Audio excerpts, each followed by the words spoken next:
दायो नोंथांमोना BTC आरो BTR नि एकर्डखौथ' नोंथांमोना मोजाङैनो मिथिगौ जे BTR आव दानि BTR जे बिसोरो इमप्लिमेन्टेसन खालामनो थांगासिनो दङ बेहाय जेबो गैया थगायनानै खालामनाय दिन्थिलायै एकर्ड खालामनाय निश्चय बेवहाय नोंथांमोना बुजिनो हायो बे एकर्डआ मा रोखोम जागोन दिनै गासिबो प्रकाश जाजोब्बाय जे BTC आ एसे मोजांमोन मान सन्मान सहकारे जायफोर एकर्डखारिफोर बिथांमोनाबो जेल हाजतआव जायफोर दंमोन गासिबो गजोबदों प्रत्येकता तारमाने बुजिनो हायो जे BTC नि दफाफोरखौ रिभिजिट खालामनानै जेन' BTC खौ डाइल्युट खालामनो हायो BTC नि दालाय दासाफोरखौ दानखांजोबनो हायो मानोना हेमन्त बिश्व शर्माया मेगन सानाय दंमोन मानोना जोंनि बे BTC आ आर्टिकेल 244A मतन मोनसे अट'नमास स्टेट बादि बेबादि खुंथाय गोहोआ जोंनाव BTC आव दंमोन दा बे जिनिसखौ हेमन्तआ नायनो हायामोन जायनि जुनै बेखौ बोरै सिफायनो हायो बे सिफायनायनि जुनैनो BTR एकर्डखौ दिन्थियालासे जायफोर सागानखारि भलाय फुस्लाय धमकि समखि होनानै जेरैखेलाबो साइन टाइन लाहोनानै दा बे खामानिखौ मावनो थांगासिनो दङ नोंथांमोना संबिधान फरायना नायनो हागोन माला स्टेटास मोननै मोना काउन्सिलावलाय नोंथांमोना जुदि BTR आ जुदि संबिधान जाबायबा BTC आ अट'मेटिक स्क्रेप थारमाने ससान घाटआव थांनो 2-3 मासल'सै दा जुदि BTC आनो थायाब्ला जोंनि रैखा कवचानो थायाबा जों सोरनि जुनै रायजो आलादा रायजोखौ बिनो नागिरदों जायनि जुनै जोङो दोनथ'नांगौ बाध्य जाबाय दे नोंथांमोना मिथिगौ अलरेडि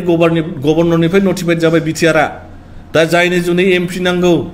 MP जायखौ जों देरहाहरगोन जे गुलुं गुजुं जानानै दङ जे पार्लामेन्टआव थिक खालामहैगोन मबेया थिक मार नाट बुलथुआ माखौ मारिनांगौ टाइट खालामनांगौ बिनि जुनै जोंहा प्रतिनिधिनि दरखार दङ जायनि जुनै जोङो BPF दोलोखौनो सायख'दों जे जेरैखेलाबो जोङो BPF दल सारा रावखौ नुहुराखसै जे बे एलेखानि गत्ताय जाति भाषाखौ दैदेनलांनो हानाय खुंथाय खुंलांनो हानाय गावनि गोहोजोंनो आसाम सरकारा हद हा सेन्ट्रेल फान्ड नाना रोखोम प्रजेक्ट प्रप'जाल गासै एस्टिमेट गासिबो जोंनो BTC आनो मावनो हायोमोन साख्रि बाख्रिनिफ्राय लानानै डिपार्टमेन्ट लांफिननाय खामानिया जाजोब्बाय गासिबो अब्ला जोंनावलाय माथो दंबावो जेबोआनो गैला बुंनो थाङोब्ला नौनोगोर दुवार सालामाव नौनोगोर होननाय दंमोन सिखना जोहोलावा बे एलेखाखौ सालायोमोन मा घटना जादों मिथिगौ नोंथांमोना गोथां जारिमिन बेफोरखौ बिजिरनानै नाय आहमफोर फैनायनि सिगांनो बे दुवार सालामखौहाय हा 12 जन चिफटेन्स बिदा फंबायनि हावरिया मेस बिसोरो गासै मिलायनानै सालायलायोमोन जेब्लानाखि ब्रिटिशआ फैयो 1865 आव दुवार वार जायो बे जानाय समाव सिखना जोहोलावा सानबाय जोङो बे हालामखौ जों जेरैखेलाबो रैखाथि खालामथारनांगोन माखासेया थांबाय हावरिया मेसनि बंस'आ बिसु सिसुमोना फरेनारफोरजों ब्रिटिशफोरजों लोगो जाबाय थारमाने बे एलेखाया भुटाननि खबजाव थांदोंब्लाबो 1700 ख्रीष्टाब्दआव बे एलेखाखौ भुटाना डाइरेक्ट खुङामोन भुटान सुजारेन्टिनि गाहायाव त्रिबुटारि स्टेट होनोमोन बे त्रिबुटारि स्टेटनि दैदेनगिरि दलपति सेनापतिखौ होनोमोन चिफटेन्स हा बिथांमोनानो खुङोमोन बे खुंनाय एलेखाखौहाय लाखिनो जुनैहाय नोङो सिखना जोहोलावा ब्रिटिशफोरजों नांदों दाना बे जुद्धआव मा जादों मिथिगौ बिदा फंबायसो नांनानै स्रां ब्रिटिशफ्रा सासेबो थैयाखै दा जोंनि बे सेम हेमन्त शर्मा जाहैबाय ब्रिटिशनि गभर्नर बियो हमना लादो जोंनि माखासे मानसिया जोङो हेमन्त बादि ब्रिटिश रुल खालामग्रा बादि प्रलबनखारि जे हेमन्त बिश्व शर्मा बेजों लोगो जानानै दङ दा दल मोनसेया दङ BTC खौ जेरैखेलाबो लाखिथारनांगौ मानोना बे एलेखाखौ जों खुंबोखानाय खुंथाय हायो जोङो मानो जोङो मालायनि गोहोजों जों बोरै खुंजानो नोंथांमोननि न'खरखौ मा हेमन्त बिश्व शर्माया सिबना होफैयो सिस्ला नोंथांनि फुख्रि नांगौ दैखर नांगौ माबा नांगौ जानाय लोंनाय बेखौ मा आसाम सरकारासो नायना होयो नामा नोंथांनि न'आव होआ जोंनि खुंथायजों जों खुंनो हायोब्ला जों बबे जायगायाव बान्दा कबि गायनांगौ खान्थाल बिफां गायनांगौ थाइजौ बिफां गायनांगौ बेखिनि खुंथाय गोहोआ जोंनाव दङ आरो बे गोदोनिफ्रायनो दं जायनि जुनै LK आडवाणी अटल बिहारी वाजपेयी मोना बे लेखाखौ आसामनि नादबनाय गादबनाय सौख'जानाय ट्राइबेल एरिया मेजरिटिखौ 6 सिडुल लाथोंसै होननानै बे जिनिसखौ मावनानै होदोंमोन दा बेफोरखौ गासैखौबो मेगन सानानै मानोना जोंनि स्टेटासफ्रा चिफ मिनिस्टार बादि चिफ होनोमोन केबिनेट पर्यायनि स्टेटासमोन लाल बाथि गोजा दिनै बुरो बहाथो लाल बाथि नुयो स्रां जेबो गैला DC स्पिकखौनो सार होनला हैयोनो दाना बे रोखोम जानानै जोंनि परिस्थितिया फैबाय जायनि जुनैनो जोङो BTC खौ जेरैखेलाबो बासायनांगोन बुंनो थाङोब्ला फैगौ बिसायख'थिनि प्रत्येकता बिसायख'थियाव जों देरहानांगोन हाग्रामा सारखौ BPF दलखौ मानो लायाखै 17ता देरहाखांनायनि उनावबो मानोना हाग्रामा सारनि दलखौ लायोब्ला BTC खौ स्क्रेप खालामनो हाया जायनि जुनै 17ता देरहाखांनायनि उनावबो बिसोरो BPF-जों एलायन्स थासेयावबो स्टेट सेन्ट्रेलाव नोंसोरजों एलायन्स गैया होननानै लाना खारलाबायनानै बिसोरो हाइजेक सरकार दा सलायनानै दङ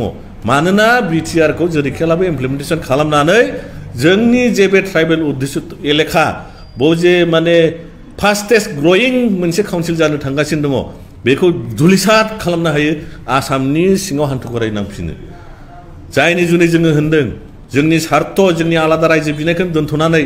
दिनैनि दिनाव जोङो BTC-खौ नुहुरबाय खबरस्थानाव खालि लांनानै फबैनो दरखारसै बेनि प्लान पलिसिया सिगांनिफ्रायनो बानायखानायमोन 2020 नि 27 जानुवारियावनो BTC-खौ दानदों अफिसियेलि दानखाबाय दा बेखौ खालि मोगथाङाव ससानखलाव लांनानै दिनैनिफ्राय BTC गैला होननोल' बाखिसै जुदि BTR-आ संबिधानिक भाबै मर्यादा मोनबोयोबा माखि नोंथाङा हारसिंनो नार्जारि बसुमतारी मोसाहारि टाइटेल मोनजोबो स्टेटास संबिधानिक होमब्ला 6 सिडुलावबो बे रोखोम गैया जिखुनु नों सिडुल मोनसे काउन्सिलखौ लानांगोन जुदि BTR-आ संबिधानिक जायोब्ला नोङो BTC 2003 आव मोननायखौ गारनांगोन जेरखम BGC-आ फुराना जाबाय BTC-आबो फुराना जानोसै जायोब्ला जोंनाव मा थाबावगोन जोंखौ लिखित भावे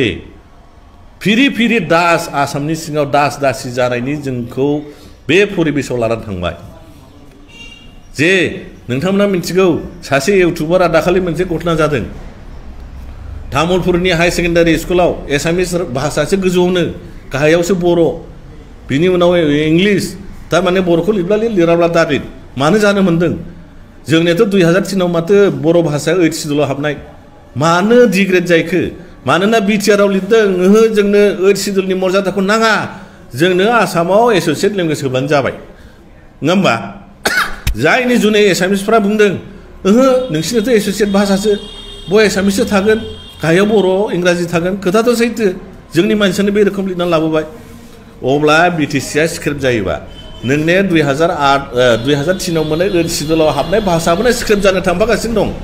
मानोना बेखौ रिभिजिट खालामनानै जोंनि एस'सियेट भाषासो होनबाय जायनि जुनै एसामिस आखरै लिरजोबनानै दङ जेरावबो अफिसावबो गासैयावबो सेक्रेटारियेट BTC-आवबो लिरजागोन फैगौ समाव जायनि जुनै हेमन्तआ होनदों नोंथांमोना मानो रागा जोंदों आजिरफ्रा बर'लेण्ड आजिरफ्रा নহব আমার অসমীয়া মানুষবিলাক ঢোল ফুটাকা বমহে বজাব লাগে ফুৰ্তি কৰিব লাগে जायनि जुनै जोङो होनदों जे जोङो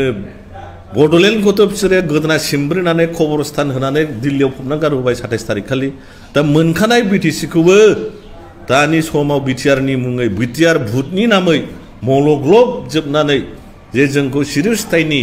एग्रिमेन्ट पिस एग्रिमेन्टनि नामै बर'फोरखौ आबार आसाम रायजोनि सिङाव हान्थु खरायनानै बिबाबायनानै जेन' जानाङो बे परिस्थितिखौ दानि एबसु आरो UPPL बिनि सहयोगी जायफोर जेसेबां दल संगठन दङ बे खामानिखौ मावगासिनो दङ नोंथांमोना रोङाब्ला बुजियाब्ला सोंनानै ला जोंनि मा जायगोन भबिष्यतआ BTC BTR-खौ लायोबा दा रायजो राजाफोरनि सायाव जोंखौ होनगोन जे नै बेबो BPF-नि दालाल जानानै फैलायबाय जों होनाखै बेखौ नोंथांमोनानो बिबिसना खालामनानै 6 सिडुल संबिधानफोरखौ फराय BTC-आ हयथ' 2-3 मासनि उनाव स्क्रिप्ट जानो थांगासिनो दं बिसोर देरहानानै थाङोबा जायनि जुनै जोङो जेरैखियालाबो बे BTC-खौ लाबोनाय दानाय दल BPF दलखौ जोङो विभिन्न जाति कमिउनिटिनि मानसिफोरजों लोगोसे जोंनि बर' मानसिफ्रा खमसे खम बे दोलोखौ सापर्ट होनानै फैगौ बिसायख'थियाव देरहाहोथारनांगोन नङाब्ला बर'नि जारिमिना भबिष्यतआव गोसोम लिरजानाया सफैसिगौ गोजोन्थों